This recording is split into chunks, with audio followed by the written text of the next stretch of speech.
चलिए भाई, आज का जो हमारा एटीपी का टॉपिक है that is chemical energetics. Chemical energetics में from ATP point of view आपको ये पता होना चाहिए we have two types of reactions, endothermic reactions and exothermic reactions. Endothermic reaction में we have enthalpy change which is a positive value, and exothermic reaction में we have a enthalpy change which has a negative value. Endothermic reactions में आपके पास temperature जो है वो decrease होता है reaction mixture का, और एक्सोथर्मिक रिएक्शन में टेम्परेचर इंक्रीज होता है। ये इंपॉर्टेंट है आपके पास, एक्सोथर्मिक रिएक्शन में टेम्परेचर इंक्रीज होता है, ये बात आपको याद रखनी है। एंडोथर्मिक रिएक्शन के पॉइंट ऑफ व्यू से आपके पास एटीपी के क्वेश्चंस नहीं बन रहे होते, एक्सोथर्मिक से बन रहे होते हैं। अच्छा जी, अब किसी भी रिएक्शन में जब एक्सोथर्मिक रिएक्शन होगा तो there will be a temperature rise और अ टेम्परेचर चेंज। वो टेम्परेचर चेंज आप कैसे निकालते हैं? You subtract final temperature from the initial temperature, that's how you find the temperature rise for a exothermic reaction. और जो आप टेम्परेचर राइज लिखेंगे या जो भी टेम्परेचर चेंज लिखेंगे that will always be written up to 1 decimal place. For example, अगर आपके पास थर्मोमीटर पे वैल्यू 5 डिग्री सेल्सियस आता है तो आप उसको 5.0 डिग्री सेल्सियस लिखेंगे, 5 नहीं लिखेंगे। ये जरूरी है, ये बात आपने याद रखनी है, otherwise you will lose your marks. अच्छा जी, कुछ चीजें आपको इंपॉर्टेंट जो फ्रीक्वेंट चीजें बार बार एनर्जेटिक्स में पूछी जाती हैं। For example, if you are taking a larger sample of volume और if you are reacting a larger sample of volume, अगर उसमें वाटर ज्यादा है तो टेम्परेचर राइज जो होगा वो लोअर होगा। और टेम्परेचर राइज लोअर क्यों होगा? Because for the same reaction if heat same amount of heat energy is produced but a larger volume of reaction mixture is taken, then the heat generated would be same but the temperature rise would be lower. आपने physics में एक formula पढ़ा होगा Q is equals to mc delta T के नाम से। अब अगर हीट रिलीज सेम है for the same volume of water तो टेम्परेचर राइज की एक वैल्यू आएगी, but if you are taking a greater mass of water तो जो टेम्परेचर राइज आएगा वो आपका कम हो जाएगा। ठीक है, तो ये फॉर्मूला तो आपको याद नहीं रखना है यहाँ पे, बट ये जनरल आइडिया आपको होना चाहिए कि if you are taking a larger sample of volume या लार्जर मिक्सचर ले रहे हैं, ज्यादा वॉल्यूम ले रहे हैं, तो आपका टेम्परेचर राइज कम होगा। ठीक है। Secondly, heat losses to the surrounding gives inaccurate temperature rise. अगर किसी रिएक्शन मिक्सचर में किसी भी अपैरेटस को आपने यूज किया है उसमें टेम्परेचर राइज होने की वजह से there will always be heat losses to the surrounding. तो हीट लॉसेस को मिनिमाइज करने के लिए आप क्या कर सकते हैं? You can either insulate your apparatus by a insulating material which can be a cotton wool, or you may use a polystyrene cup or a plastic cup, क्योंकि ये इंसुलेटर होता है तो हीट लॉसेस कम होते हैं। और you can cover the plastic cup, और जो भी आप अपैरेटस यूज कर रहे हैं अगर आप उसको कवर कर देंगे विद अ लिड तो आपके हीट लॉसेस और मिनिमाइज हो जाएंगे। ठीक है। स्पेसिफिक हीट कैपेसिटी का फॉर्मूला आपको याद नहीं करना है, अगर क्वेश्चन में कभी यूज हो रहा होगा स्पेसिफिक हीट कैपेसिटी का फॉर्मूला तो वो आपको गिवन होगा। स्पेसिफिक हीट कैपेसिटी का फॉर्मूला होता है Q is equal to M C delta T, where Q is your heat energy. ये गिवन होगा क्वेश्चन में कि Q क्या स्टैंड कर रहा है, M क्या है और C क्या है और डेल T क्या है। C is your specific heat capacity. Specific heat capacity का कॉन्सेप्ट आपने फिजिक्स में पढ़ा होगा, लेकिन यहाँ पे आपको बस ये याद रखना है कि any solution with a greater specific heat capacity would require a greater amount of heat energy for a same temperature rise. ठीक है जी। और del T is your change in temperature. ठीक है। अदरवाइज ये फॉर्मूला कभी क्वेश्चंस में आएगा तो ये फॉर्मूला डिस्क्राइब हुआ होगा कि what does M stands for, C stands for and del T stands for. Next is common exothermic reactions जो बार बार आपको दिखेंगे वो क्या है? कंबशन रिएक्शंस, ये वैसे रेयरली दिखेगा। न्यूट्रलाइजेशन रिएक्शंस आपको काफी बार दिख रहे होंगे जिसमें एसिड प्लस मेटल का रिएक्शन भी एक्सोथर्मिक होता है, acid plus alkali and acid plus metal carbonate. ये सारे एक्सोथर्मिक रिएक्शंस हैं जो बार बार आपको मिलेंगे। नोट्स आपको मिल जाएंगे, आप टेंशन नहीं लेंगे, जो भी आज हम क्लास में कर रहे हैं ये सब आपको सॉल्व मिलेगा। ग्राफ्स इन केमिकल एनर्जेटिक्स। अच्छा, अब यहां से आपने बात मेरी ध्यान से सुननी है। देखिए, अगर आप कोई एक्सोथर्मिक रिएक्शन करवा रहे हैं, यूजुअली जो क्वेश्चंस आते हैं वो आते हैं reaction of acid and alkali. Acid and alkali reaction is a neutralisation reaction जो कि एक टिपिकल एग्जांपल है फॉर अ एक्सोथर्मिक रिएक्शन। अगर आपके पास कोई एसिड है like hydrochloric acid reacting with any alkali like sodium hydroxide, तो इसका एक्सपेरिमेंट कुछ इस तरह से डिजाइन होता है कि they take different volumes of acid and alkali और आपका टेम्परेचर राइज मेजर करते हैं वो।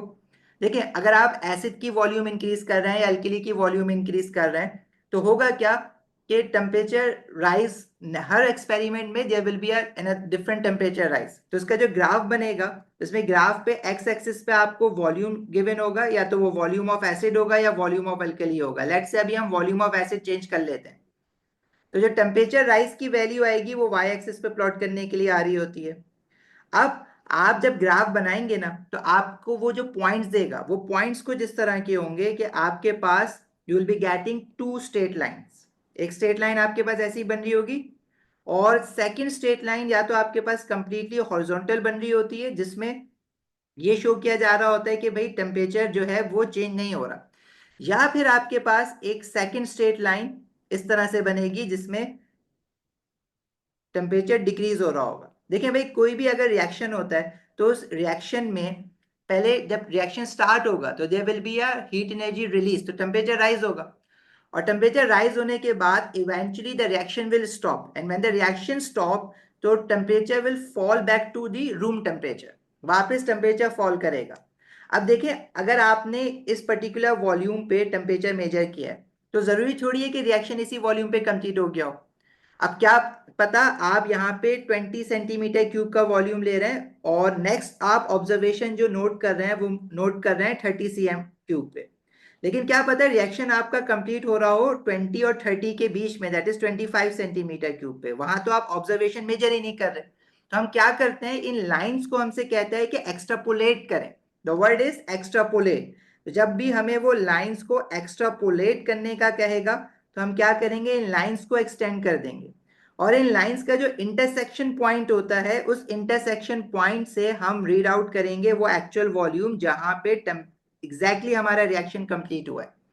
और इसी पॉइंट से हम फाइनल टेम्परेचर राइज भी मेजर कर सकते हैं। देखिए, जो हमने मेजर्ड वैल्यूज लिए वो 20 सेंटीमीटर क्यूब पे लिए और 30 सेंटीमीटर क्यूब पे लिए, लेकिन बीच की जो वैल्यू थी, जो एक्चुअल वैल्यू थी, वो हम मिस आउट कर गए क्योंकि हमने वहां पे कोई ऑब्जर्वेशन नहीं लिया।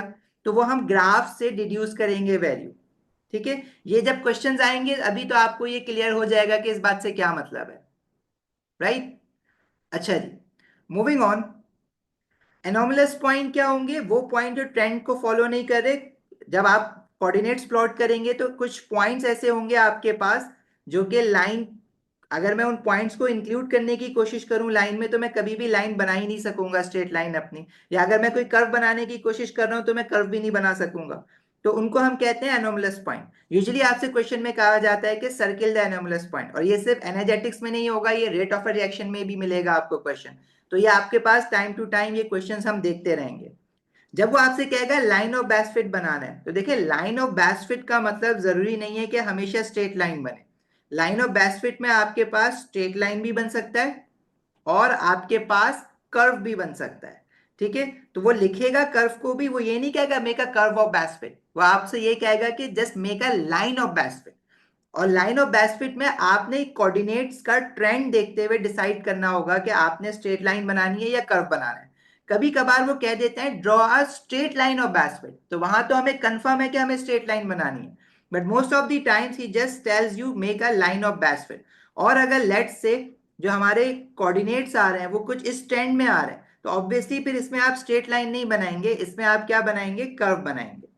बेस्ट फिट लाइन से क्या मतलब है कि लेट से अगर मेरे पास ये कोऑर्डिनेट्स हैं, इसमें एक पॉइंट ऐसा है या दो पॉइंट ऐसे हैं जो कि बिल्कुल आउट ऑफ द ट्रेंड जा रहे हैं, तो मैं उसको इंक्लूड करने के चक्कर में मैं बाकी सारे पॉइंट्स को इग्नोर नहीं कर सकता। तो दिस शोज कि ये जो पॉइंट आउट ऑफ ट्रेंड जा रहा है ये एनोमलस पॉइंट है, और इस पॉइंट को हमने लीव आउट करना है अपने कर्व में। तो जो बेस्ट फिट लाइन कहते हैं, हम उसको कहते हैं कि जब इन पॉइंट्स को हम लीव आउट कर दें और मैक्सिमम पॉइंट्स अपने लाइन पे या कर्व पे लाने की कोशिश करेंगे, तो that's your line of best fit. ठीक है जी।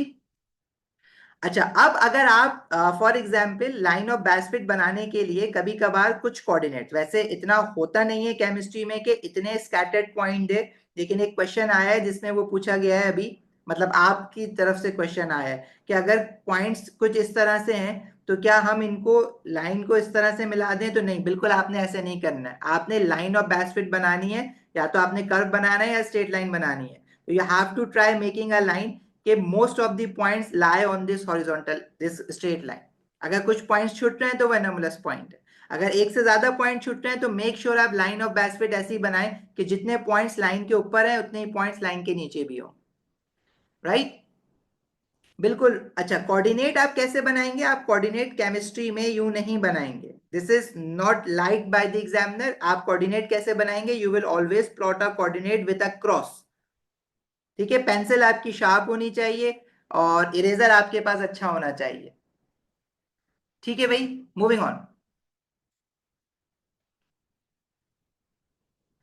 अजल्फा, कर्व ऑफ बेस्ट आप फ्री हैंड बनाएंगे और वो आपको अभी हम क्वेश्चन करेंगे तो समझ आ जाएगा कि कैसे बनाना है। चलो भाई, देखो ज्यादा इंफॉर्मेशन ना आपको क्वेश्चन से ही मिलेगी। कुछ क्वेश्चंस आज हम क्लास में करते हैं, आज नहीं तो इसकी एनर्जेटिक्स की मैं एक क्लास और रख दूंगा ताकि हम कुछ और ज्यादा क्वेश्चंस कर लें। लेकिन कुछ क्वेश्चंस करने के बाद आपको होमवर्क जरूर करना है। होमवर्क करोगे तो आपको खुद ही समझ आ जाएगा कि हमें क्या क्या चीजें करनी है। Let's begin with this question. The question number 1 says sulfuric acid is neutralized when it is added to aqueous sodium hydroxide. This is a neutralization reaction जिसमें acid और alkali react कर रहे हैं to produce salt and water. The reaction is exothermic. बता दिया गया है आपको ये reaction exothermic है, otherwise ये आपको याद भी होना चाहिए कि neutralization reactions are exothermic. अच्छा जी, देखो बेटा, अगर कोई चीज मिस हो जाती है ऊपर से तो परेशान नहीं हो, ये क्लास नोट्स आपके पास होंगे तो बार बार ऊपर नीचे करवाने की जरूरत नहीं है। आपका कुछ मिस हो जाता है तो ये जब सॉल्व हम कर रहे हैं वो आपको मिल जाएगा। अच्छा जी, अब क्वेश्चन में कह रहा है P इज 1.25 मोल पर decimetre cube of aqueous sodium hydroxide and Q is your dilute sulphuric acid. A student determines the concentration of sulfuric acid in Q. The student does 6 experiments. कर क्या रहे हैं? Acid जो है sulphuric acid, उसकी concentration निकाल रहे हैं। और ये क्वेश्चन एनर्जेटिक्स से रिलेटेड इसलिए है, अभी आप देख के खुद ही समझ जाएंगे कि मैं एनर्जेटिक्स में क्यों करवा रहा हूं इस क्वेश्चन को। Step 1 says uses a volumetric pipette to add 25 cm cube of P to a plastic cup. अच्छा, एटीपी के क्वेश्चंस में इनिशियली अगर आप इनका जो इंफॉर्मेशन गिवन है, अगर आप स्केमेटिक बना बना के चलेंगे तो आपके पास इंफॉर्मेशन सारी एक जगह पे आ जाएगी and this will definitely help you out in solving the questions.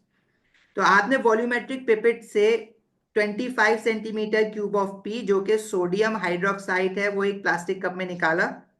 Uses a measuring cylinder to add 20 centimeter cube of distilled water to the plastic cup. Now you are adding 20 centimeter cube of distilled water into the plastic cup. तो 25 cm cube of solution P है, 20 centimeter cube of distilled water है। तो जो total volume हो गया है अभी तक वो कितना हो गया है? 20 plus 25, that is 45 centimeter cube. Stirs the mixture in the cup with a thermometer and records the temperature to the nearest 0.5 degree Celsius.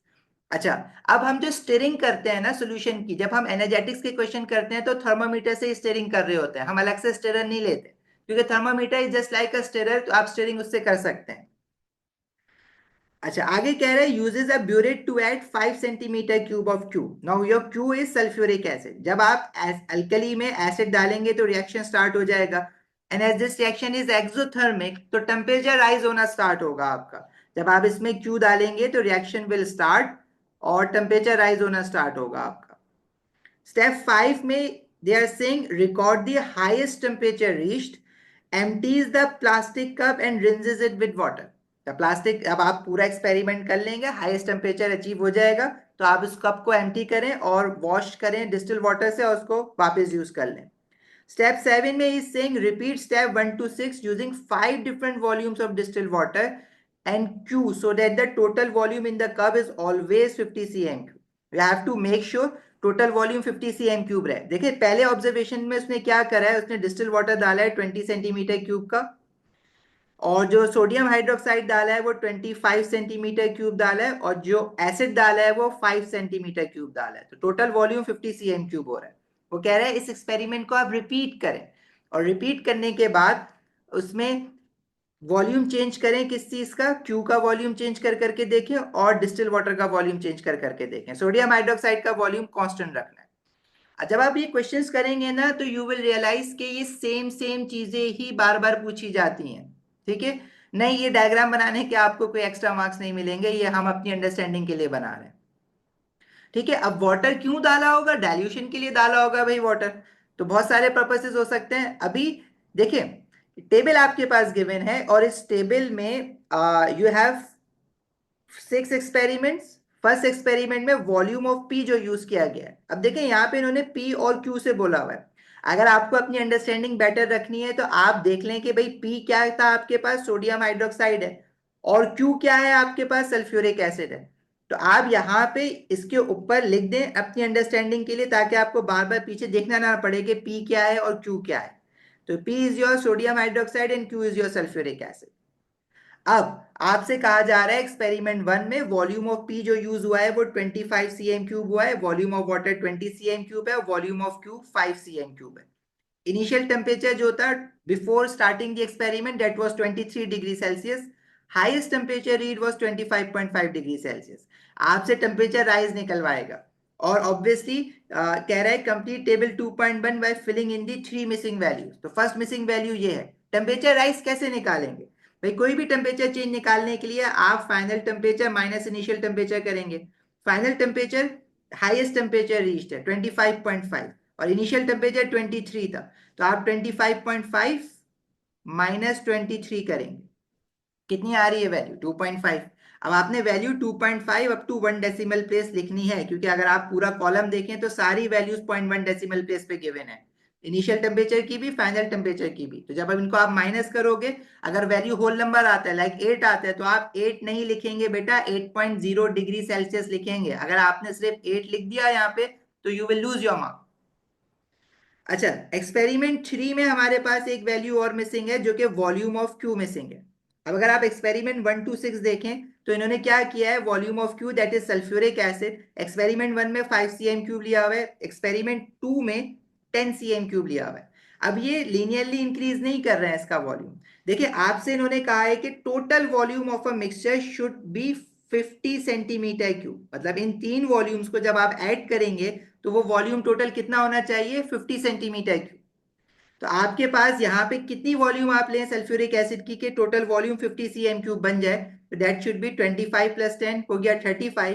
तो you should be taking 15 centimetre cube of Q that is sulphuric acid. अब अगर आपने यहाँ पे 15 लिखा तो आपके marks कटेंगे। ठीक है, आपने यहाँ पे लिखना है 15.0, क्योंकि आप बाकी वैल्यूज देखें तो सब 1 डेसिमल प्लेस पे लिखी हुई है ना। Make sure you right it 15.0 degree Celsius.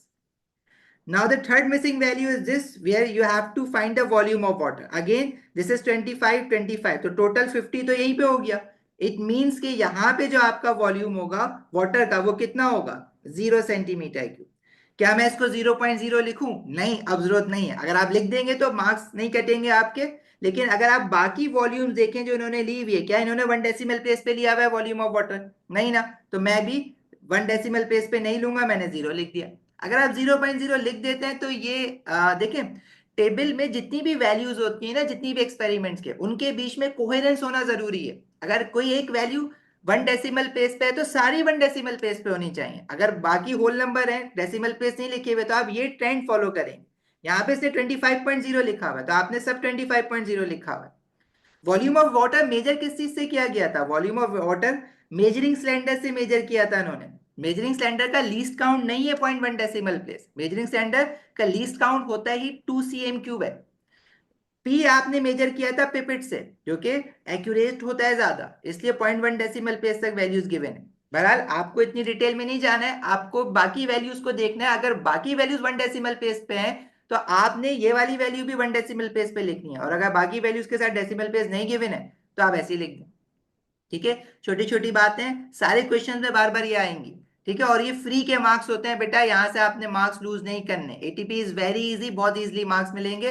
थोड़ा सा आपको चीजों को प्रैक्टिस ज्यादा करना है, एंड दैट्स इट। अच्छा भाई, अभी जो टेबल है पार्ट बी में आपसे कहा जा रहा है parts of the thermometer use in experiment 3 is shown in figure 2.1। The liquid level inside the thermometer are missing. Complete figure 2.1 by drawing in the liquid level to show the initial temperature in experiment 3, the highest temperature reached in experiment 3। देखिए भाई, जो thermometer होता है, आपने thermometer, अगर आपका lab में जाने का इत्तेफाक हुआ हो तो आपने थर्मोमीटर देखा होगा। इन केस अगर नहीं हुआ तो आपने सबने क्लिनिकल थर्मोमीटर्स तो अपने घरों में देखे होंगे जिससे आप बॉडी टेम्परेचर मेजर करते हैं। थर्मोमीटर में एक थ्रेड होती है, वो थ्रेड जो है जब आप थर्मोमीटर हीट एनर्जी एब्जॉर्ब करता है तो ये जो लिक्विड का लेवल है इसमें जिस या इसको आप थ्रेड कह दें या लिक्विड कह दें, इसका जो लेवल है वो ऊपर नीचे होता है। टेम्परेचर इंक्रीज होगा तो वो लेवल इंक्रीज होगा, डिक्रीज होगा तो वो लेवल डिक्रीज होगा। ठीक है।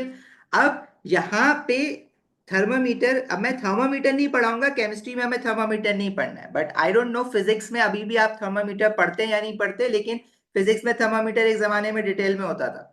ठीक है। इसमें आपके पास बेसिकली ये जो आपके पास चीज बनी हुई है, this is your bore of thermometer. आपने यहाँ पे लेवल मार्क करना है। अगर आप एक्सपेरिमेंट 3 की बात कर रहे हैं तो एक्सपेरिमेंट 3 में इनिशियल टेम्परेचर और फाइनल टेम्परेचर आपको टेबल से मिल जाएगा। इनिशियल टेम्परेचर है 25 डिग्री सेल्सियस और फाइनल टेम्परेचर है या हाईएस्ट टेम्परेचर है 32.5 डिग्री सेल्सियस। तो you have to label this temperature by drawing a meniscus या लेवल की लाइन बनानी है आपने। ठीक है। बस इतना ही अगर आपने थर्मोमीटर नहीं पढ़ा है कहीं पे तो इतनी इंफॉर्मेशन थर्मोमीटर के लिए आपके पास काफी है, इससे ज्यादा रिक्वायर्ड नहीं है। तो इनिशियल टेम्परेचर आपने बनाना है 25 डिग्री सेल्सियस पे। तो 25 डिग्री सेल्सियस पे स्केल से बिल्कुल पैरेलल टू जो 25 का लेवल दिया हुआ है, मार्किंग दी हुई है, आप लाइन बना देंगे। और सेकंड वैल्यू है आपके पास 32.5। अब 32 ये रहा, 33 ये रहा, तो of course 32.5 would be somewhere in the middle of 32 and 33। तो आप यहाँ पे एक लाइन बना देंगे। ठीक है, that's it, this will earn you 1 mark. गलती से अगर अंदर बना ली तो बेटा मार्किंग की इसके बारे में कोई बात नहीं कहती है, but that would B an honest mistake अगर आप यहाँ पे लाइन बना दें, क्योंकि मोस्टली स्टूडेंट जब फर्स्ट टाइम इस क्वेश्चन को देखते हैं तो वो नहीं गेज कर पाते कि इसके अंदर लाइन बनानी थी। तो आई बिलीव कि वो मार्क्स दे देगा आपको अगर आप लाइन यहाँ पे अंदर बना देते हैं। He is not cruel, examiner is lenient, वो आपको मार्क्स दे देता है। ठीक है, शेडिंग वेडिंग नहीं करनी है। Now the important part is over here, graph का. Draw a graph of temperature rise against volume Q on the grid in figure 2.2. Now अब ग्राफ्स आपके पास एनर्जेटिक्स के क्वेश्चन में भी आएगा, रेट ऑफ रिएक्शन के क्वेश्चन में भी आएगा। ग्राफ में अच्छी बात क्या है कि एक्स एक्सिस पे क्या गिवन है, वाई एक्सिस पे क्या गिवन है वो लेबल्ड होगा, और जो स्केल्स है वो आपके पास ऑलरेडी सेट होके आते हैं। अब यहाँ पे मुझे आपको दो बातें ये बतानी है। देखें, जो लोग ओ लेवल कर रहे हैं 5070, उनके जो ग्राफ्स होते हैं वो हमेशा उनके जो स्केल होते हैं वो सेट हुए हुए आते हैं। But for IGCSE students, sometimes in some questions what they do is they do not give you the scale of y axis या फिर x axis, और वो कहते हैं कि चूज अ सुटेबल स्केल। तो आपको वहां पे स्केल चूज करना होगा अपनी लोवेस्ट वैल्यू और हाईएस्ट वैल्यू को देख। ठीक है, हम वैसे क्वेश्चन भी करेंगे ग्राफ के, तो परेशान नहीं होना, वो भी IGCSE वालों के लिए भी वो क्वेश्चन आ जाएगा। अब यहां पे आपसे कहा जा रहा है you should plot the point 0,0 as there is no temperature rise when no Q is added. Plot the temperature rise and volume of Q from table 2.1, जो वैल्यूज आपके पास गिवन है। Draw a straight line of best fit. अब यहाँ पे specifically कह दिया है आपको कि आपने स्ट्रेट लाइन बनानी है। ठीक है, अभी हम बनाते हैं for the first 4 points. Now this information is very important. First 4 points की स्ट्रेट लाइन पहले बनानी है, उसके बाद draw straight line of best fit for the last 3 points. अब आप जब ये कोऑर्डिनेट्स प्लॉट करेंगे तो आपको खुद ही समझ आ जाएगा कि फर्स्ट 4 लाइंस और फर्स्ट 3 पॉइंट्स की अलग अलग क्यों आ रही है straight line. Then he is saying extend the lines to so that they intersect.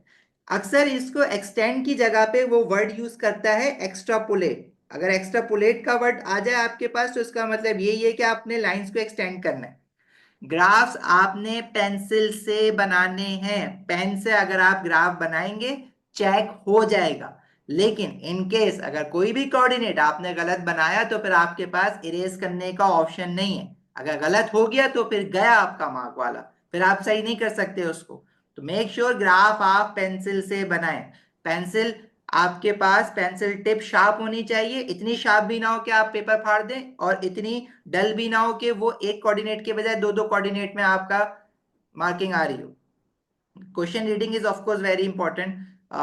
ATP में नाउ फ्रॉम 2023 ऑनवर्ड जब उन्होंने ओ लेवल और IGCSE का सिलेबस सेम किया है तो क्वेश्चन रीडिंग एटीपी में बहुत इंपॉर्टेंट हो गई है। पहले नहीं होती थी, आई नो, बट अब इंपॉर्टेंट है क्योंकि उन्होंने ट्रेंड ही चेंज कर दिया है क्वेश्चंस का। अच्छा भाई चलो ग्राफ बनाते हैं।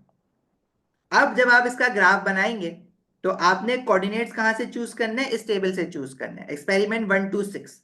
और आपने एक्स एक्सिस पे लेना है वॉल्यूम ऑफ क्यू और वाई एक्सिस पे लेना है टेम्परेचर राइज। ठीक है, ये टेबल जो है मैं जरा उठा के यहाँ पे ले आता हूं ताकि बार बार ऊपर नीचे ना करना पड़े। तो volume of Q and temperature rise, तो फर्स्ट कोऑर्डिनेट जो आपके पास बनेगा that would B 5,2.5। Second coordinate 10,5। ठीक है, मैं वॉल्यूम ऑफ क्यू ले रहा हूं यहां से और टेम्परेचर राइज ले रहा हूं। अच्छा, आई होप कि ग्राफ का स्केल पढ़ना आप लोगों को आता है। नहीं आता तो एक बात सुन लेना।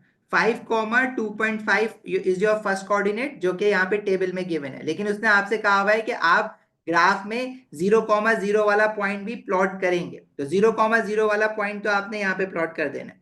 ठीक है, मेक अ क्रॉस, डॉट बना के सर्किल नहीं करना, मेक अ क्रॉस। अच्छा जी, 5,2.5 वाली वैल्यू जो आपके पास लाई करेगी, देखें ये तो बड़ा स्पेसिफिकली स्केल दिया हुआ है आपको। अगर मैं आपसे पूछूं कि वन स्मॉल बॉक्स कितने यूनिट्स को रिप्रेजेंट कर रहा है, तो वन स्मॉल बॉक्स आपके पास ये 10 बॉक्सेस हैं जो कि 5 cm³ के बराबर है। आई होप आप सबको रेशियो मेथड आता है। If your 10 boxes is equal to 5 cm³, 10 small boxes 5 cm³ के बराबर है, तो वन स्मॉल बॉक्स कितने cm³ के बराबर होगा? आप ऐसे भी करके देख सकते हैं इसको, 5/10। ठीक है, और अगर आप ग्राफ प्लॉट करते रहे हैं मैथ्स में और प्लॉटिंग आपकी अच्छी है, तो आपको इतनी डिटेल में जरूरत नहीं पड़ेगी। इट मींस कि one small box is equal to 0.5 cm³, तो टू स्मॉल बॉक्सेस 1 cm³ के बराबर हो जाएगा। फिलहाल आपको कहा हुआ है 5 और 2.5। अब यहाँ पे वाई एक्सिस पे जो आपके पास स्केल सेट है, उसमें 2 और 3 के बीच में यू हैव 5 स्मॉल बॉक्सेस। तो एक स्मॉल बॉक्स जो होगा वो 0.2 डेसिमल प्लेस का होगा, मतलब 0.2 डिग्री सेल्सियस का होगा। 2.2, 2.4, 2.6, 2.8 और 3। तो 2.5 आपका कहाँ पे लाई करेगा? 2.5 would be in between 2.4 and 2.6 यहाँ पे। ठीक है जी, सेकंड कोऑर्डिनेट आपके पास यानी जो थर्ड कोऑर्डिनेट आएगा वो 10,5 पे आएगा। 10,5 पे कोऑर्डिनेट आ गया। फिर उसके बाद आपके पास आएगा 15,7.5। 15,7.5, 4 पॉइंट्स ही हो गया आपके पास। फिर आएगा आपके पास 18,8।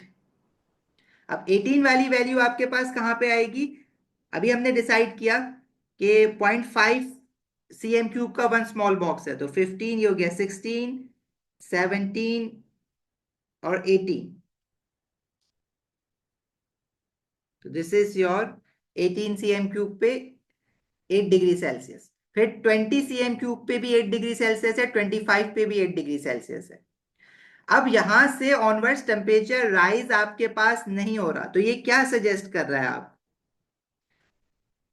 देखें, अगर आप टेम्परेचर राइज देखें किस वजह से आ रहा था, जब आप वॉल्यूम ऑफ क्यू ऐड करवा रहे थे और ज्यादा से ज्यादा वॉल्यूम ऑफ क्यू ऐड करवा रहे थे, तो एक पॉइंट के बाद, ये मेरा आपसे क्वेश्चन है, ट्राई टू आंसर है। देखें, from here onwards, from experiment 3 onwards, there is no increase in temperature although you are increasing the volume of acid added। Volume of alkali आपके पास सेम है। तो क्या आप मुझे बता सकते हैं कि जब आप मैं ज्यादा वॉल्यूम डाल रहा हूं एसिड का, तो मेरे पास फिर भी टेम्परेचर राइज ज्यादा क्यों नहीं हो रहा? Why the temperature is staying 8 degree Celsius for all these 3 experiments?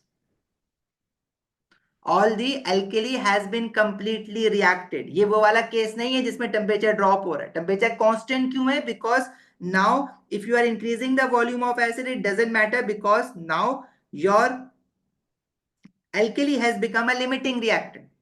ठीक है, सोडियम हाइड्रोक्साइड रिएक्ट 25 cm³ पे लिमिटिंग रिएक्टेंट बन गया है। अब अगर आप एसिड मजीद डालते भी रहेंगे तो कोई फर्क नहीं पड़ेगा, रिएक्शन उतना ही होना है जितना सोडियम हाइड्रोक्साइड है। ठीक है, देखो बेटा, अगर टेम्परेचर राइज नहीं हो रहा beyond 8 degree Celsius, it means कि अल्कली जो है वो 25 डिग्री सेल्सियस पे लिमिटिंग रिएक्टेंट बन गया है। अब आप अगर एसिड बढ़ाते भी रहेंगे, पहले एसिड कम था, अब अगर आप मजीद एसिड डालते भी रहेंगे तो अल्कली तो उतना ही है ना, अल्कली तो नहीं बढ़ा रहे आप, तो रिएक्शन तो स्टॉप हो जाएगा जब अल्कली खत्म हो जाएगा।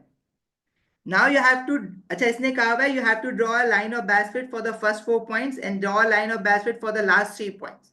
अब फर्स्ट 4 पॉइंट्स के हिसाब से जब मैं लाइन ऑफ बेसफिट बनाऊंगा, तो यू विल सी के स्केल लेंगे आप और ये सारे पॉइंट्स ना लाइन पे आ रहे हैं। उसने कहा था लाइन एक्सटेंड करना है, तो मैं ऑलरेडी एक्सटेंड कर रहा हूं, और लास्ट 3 पॉइंट्स की जो लाइन बनेगी वो हॉरिजॉन्टल लाइन बनेगी। ये मेरे पास एक इंटरसेक्शन पॉइंट आ गया है यहाँ पे। ये वो वाला इंटरसेक्शन पॉइंट है। देखिए हम ये कह रहे थे कि 15 डिग्री सेल्सियस पे टेम्परेचर राइज ये आ रहा है, कोई 7.5 डिग्री सेल्सियस का, और 18 डिग्री सेल्सियस पे 8 डिग्री सेल्सियस का आ रहा है।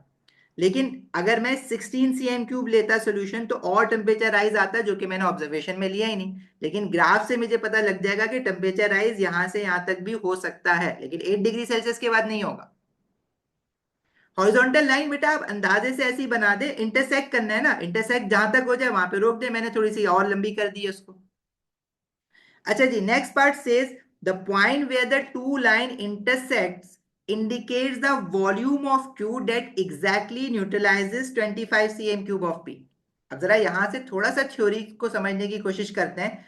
यहां पे अगर मैं आपसे ये कहूं कि भाई देखें, एसिड का जो वॉल्यूम हम डाल रहे हैं, वॉल्यूम ऑफ Q, वो 15 क्या कहते हैं, 15 सीएम क्यूब डालने पे सारा का सारा एल्कली रिएक्ट हो रहा है। क्या एग्जैक्टली इस वॉल्यूम ऑफ एसिड पे 15 सीएम क्यूब पे एल्कली लिमिटिंग रिएक्टेंट बन रहा है? क्योंकि आप नेक्स्ट ऑब्जर्वेशन तो 18 पे ले रहे हैं। क्या जरूरी है 15 पे ही लिमिटिंग रिएक्टेंट बनाओ एल्कली? क्या पता है 16 पे बनाओ, क्या पता है 17 पे बनाओ। आप तो 16 और 17 पे रीडिंग ले ही नहीं रहे ना। ठीक है, लेकिन ग्राफ से मुझे ये पता चल गया कि 15 ऑनवर्ड्स भी there is a temperature rise यहां से यहां तक। इसका मतलब है कि 15 डिग्री सेल्सियस पे अल्कली लिमिटिंग रिएक्टेंट नहीं बना है, अल्कली 15 डिग्री सेल्सियस से बियॉन्ड जाके लिमिटिंग रिएक्टेंट बना है। ठीक है, इस वजह से लाइन एक्सटेंड की तो हमें ये बात पता चल गई। बहरहाल ये बात समझ आ जाती है तो अच्छी बात है, नहीं आती तो आपसे इंस्ट्रक्शंस तो फॉलो कर सकते हैं ना। इंस्ट्रक्शन क्या कह रहा है? The point where the two lines intersect indicate the volume of Q that exactly neutralises 25 cm cube of P. Determine the volume of Q where the two lines intersect on the graph. तो वो volume of Q आपने यहां से read out करना है। अच्छा, अब आप रीड किस तरह से करेंगे बेटा? Whenever you are reading anything from the graph, तो आप एक कंस्ट्रक्शन लाइन बनाएंगे, डॉटेड लाइन बना के शो करेंगे उसको। किस तरह से डॉटेड लाइन बनाएंगे? जहां पे ये इंटरसेक्ट हो रहा है, इससे स्केल से यहां से नीचे एक डॉटेड लाइन नीचे उतार दो। ठीक है, अब ये वैल्यू थोड़ी बहुत सबकी आगे पीछे आ सकती है, बट बहुत थोड़ा सा मार्जिन होना चाहिए। अब ये काम आपने सारा स्केल से करना है, फ्री हैंड नहीं करना है आप। ठीक है, मेरी जो वैल्यू आ रही है, देखिए वो 15 से 20 के बीच में हमने ये डिसाइड किया हुआ था कि 0.5 का सीएम क्यूब का एक यूनिट है, स्मॉल बॉक्स है। तो ये 15.1 से थोड़ा सा आगे आ रही है। तो अगर आप इसको 15.1 सीएम क्यूब लेके आगे चलेंगे, सॉरी 15.5, 16.1 तक आ रही है ये। देखिए ये 16 है, this is your 16.5 and this is your 17। तो अब अगर आप इसको 16 भी ले लेंगे तो एक्सेप्टेबल है। लेकिन अगर आप ये ना, आप इसको इन बॉक्सेस को फर्दर सेग्रीगेट नहीं कर सकते, कर भी सकते हैं तो maximum point half decimal place पे। मतलब 16 से 16.5 के बीच में जो वैल्यू बनेगी वो 16.25 बनेगी। ट्रांसपेरेंट स्केल, बड़ा वाला transparent scale, not a scale scale, never recommend.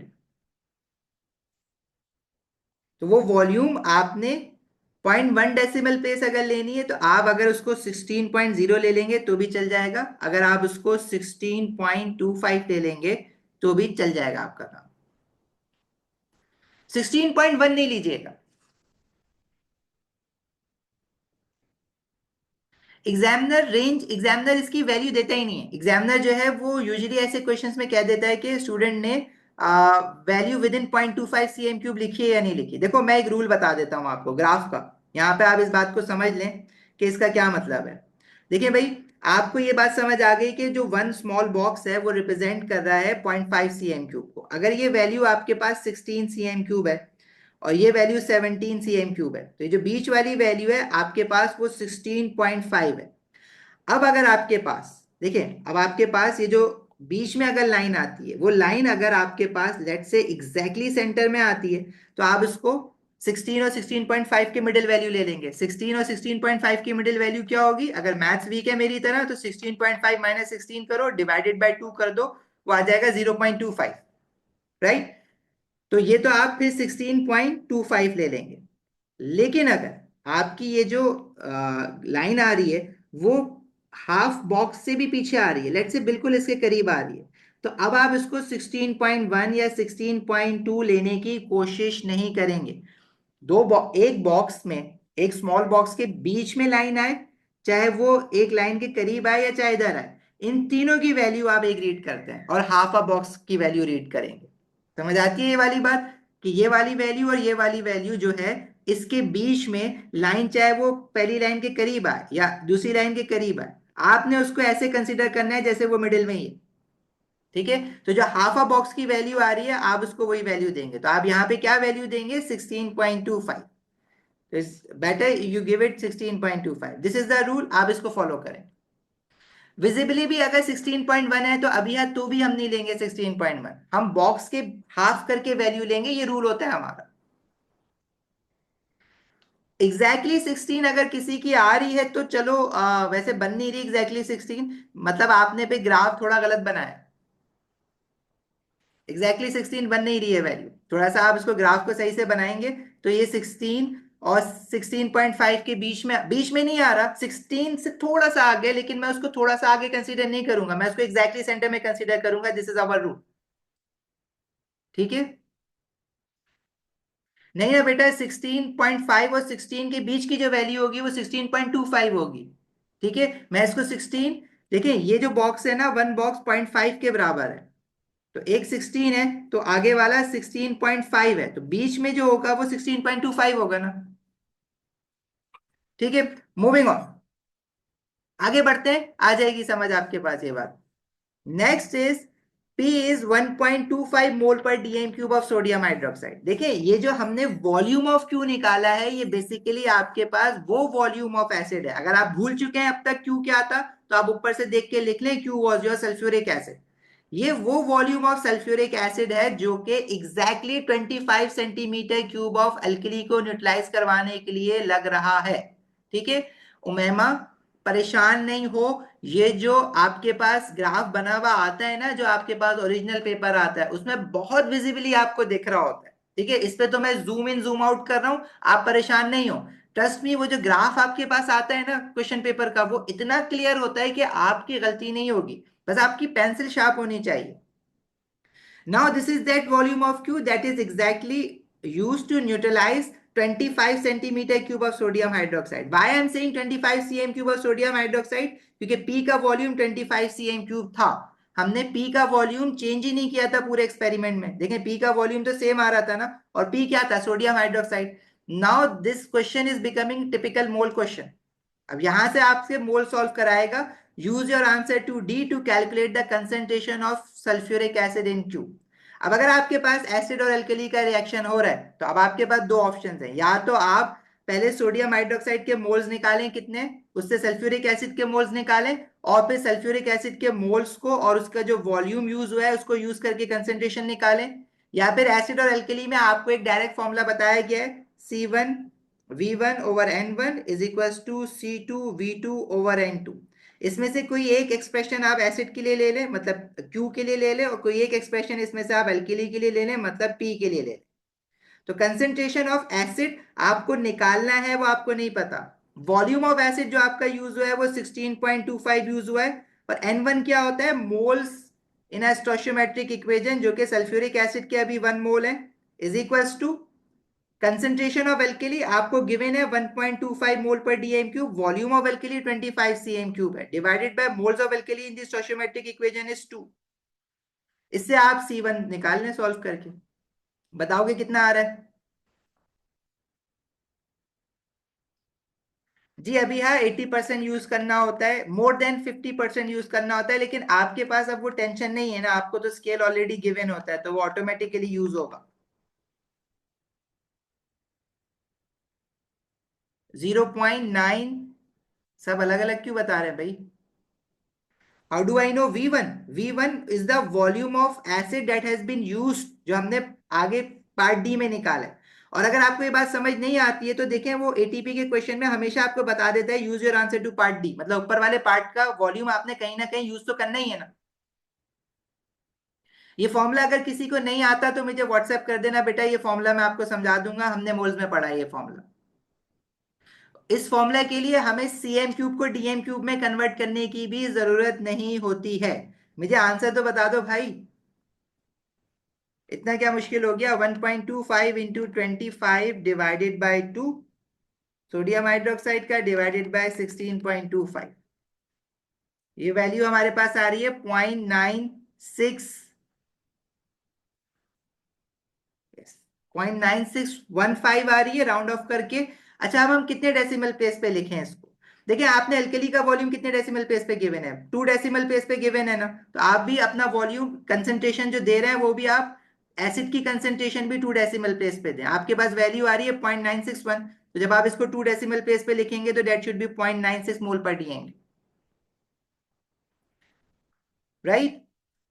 Part F में is saying describe and explain what happens to the gradient of the straight line for the first 4 points on the graph if a metal cup is used instead of a plastic cup.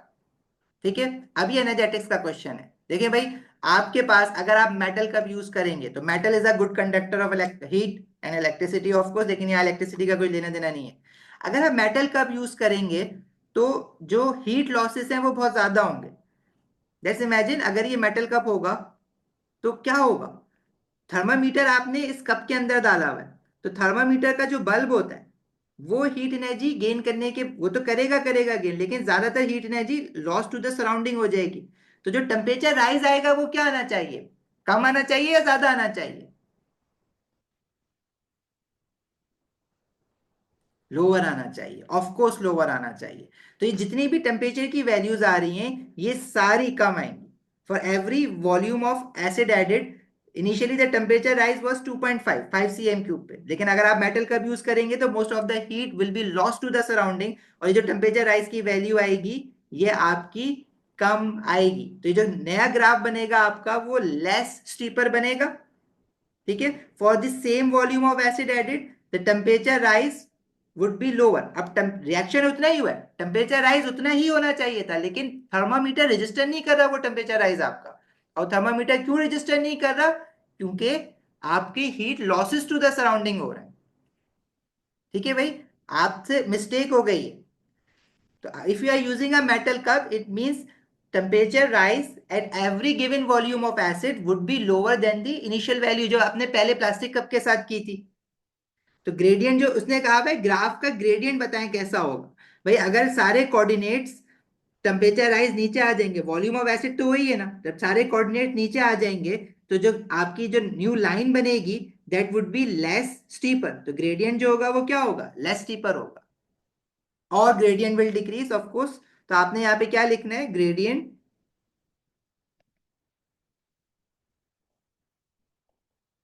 Will decrease. और reason क्या लिखना है? Because heat energy losses to the surrounding. Okay, next part says a burette may be used instead of measuring cylinder to measure the volume of water in these experiments. याद है volume of water आपने 1 decimal place पे नहीं लिया था, whole number लिया था। क्यों? क्योंकि आप मेजरिंग सिलेंडर यूज कर रहे थे। अगर आप ब्यूरेट यूज करेंगे तो क्या होगा? यू कैन, अगर मैं volume of water measuring cylinder से यूज कर रहा हूं ना, मैं कह रहा हूं मैंने 20 cm क्यूब डाला है, लेकिन इसमें एरर होता है, हर अपैरेटस का अपना एक एरर होता है। तो आप कह तो रहे 20 cm क्यूब है, लेकिन क्या पता वो 21 cm क्यूब है।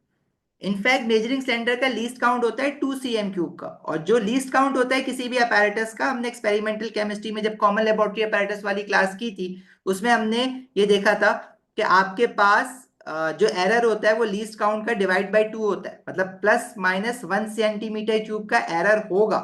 मतलब ये आप लिख तो रहे हैं 20, लेकिन आपने क्या पता ये 21 मेजर किया हो या 19 मेजर किया हो।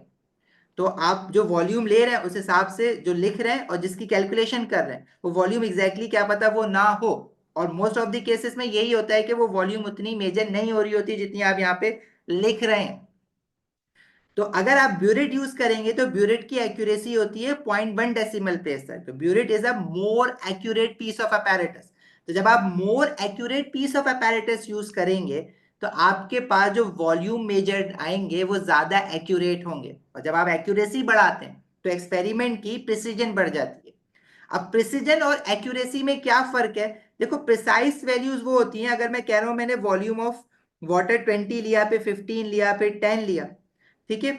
इसमें अगर मैं पहले फॉर एग्जांपल मैंने वॉल्यूम ऑफ वाटर 20 लिया, फिर मैंने 15 लिया, तो पहले क्या पता मैंने 21 सीएम क्यूब ले लिया एरर के साथ, और 15 सीएम क्यूब के बजाय मैंने 16 नहीं, क्या पता मैंने 14 ले लिया। तो एक में आप एरर ज्यादा कर रहे हैं, एक में आप एरर कम कर रहे हैं, मतलब एक में पॉजिटिव एरर जा रहा है, एक में नेगेटिव एरर जा रहा है।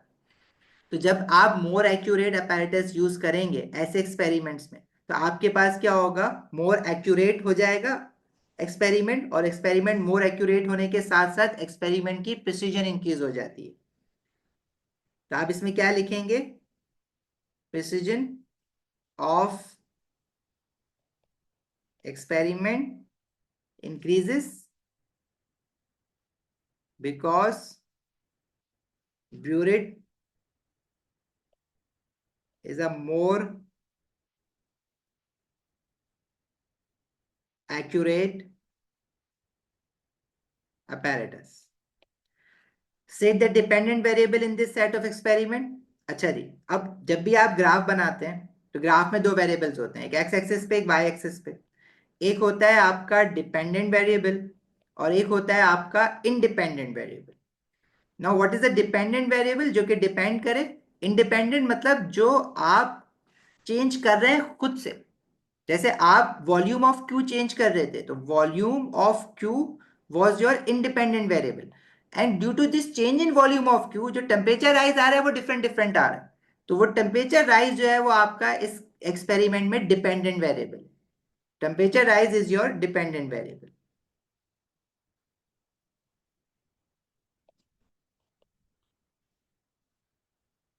बेटा अगर आप इसमें एक्यूरेसी इंप्रूव हो जाती है वो भी लिखेंगे तो वो भी ठीक है, ठीक है। बेसिकली यहाँ पे क्या हो रहा है, हमने वॉल्यूम ऑफ डिस्टिल वाटर जो हम ले रहे हैं वो आपने मेजरिंग सिलेंडर से मेजर किया था, 20, 15, 10, 7, 5 फिर 0। तो हम ये चाह रहे हैं कि देखो भाई, वॉल्यूम ऑफ वाटर, एक एक बात सुनो, अगर मैं वॉल्यूम ऑफ वाटर लेट से मेजरिंग सिलेंडर से जब मैं एरर कर रहा था, तो अगर मेरा सारे एरर्स एक ही साइड पे हो रहे होते हैं ना, मतलब 20 के बजाय मैं 21 ले लेता, 15 के बजाय 16 ले लेता, 10 के बजाय 11 ले लेता, तो कोई क्वेश्चन पे कोई फर्क नहीं पड़ता, फिर वो एरर नहीं कहलाते।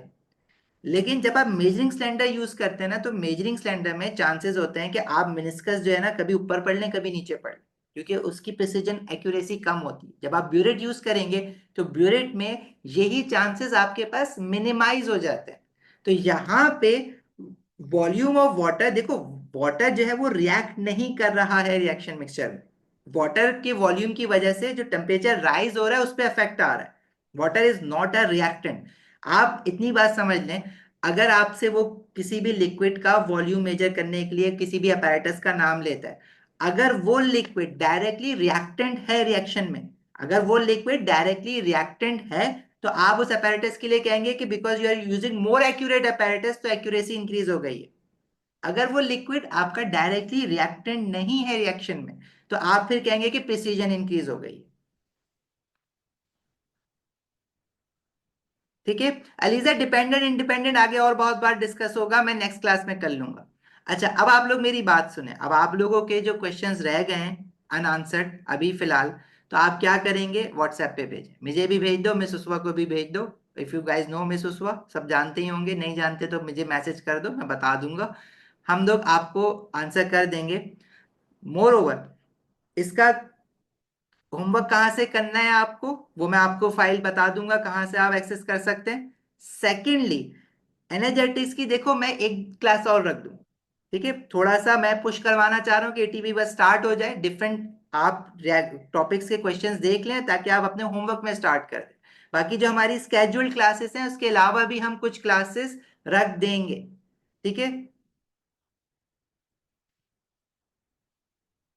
चलो, अभी जो बेटा क्वेश्चंस हैं अनआंसर्ड रह गए, व्हाट्सएप कर देना, हम उसको देख लेंगे। फिलहाल हम आज की क्लास यहाँ पे ओवर करेंगे। होमवर्क वगैरह कहाँ से करना है वो सारी चीजें मैं बता दूंगा आहिस्ता आहिस्ता। अभी आप करते रहो क्वेश्चंस। आप खुद ही within a week you will realise के एटीपी इज वेरी इजी। आप कॉन्फिडेंट हो जाओगे, अपना एटीपी का पेपर निकाल लोगे।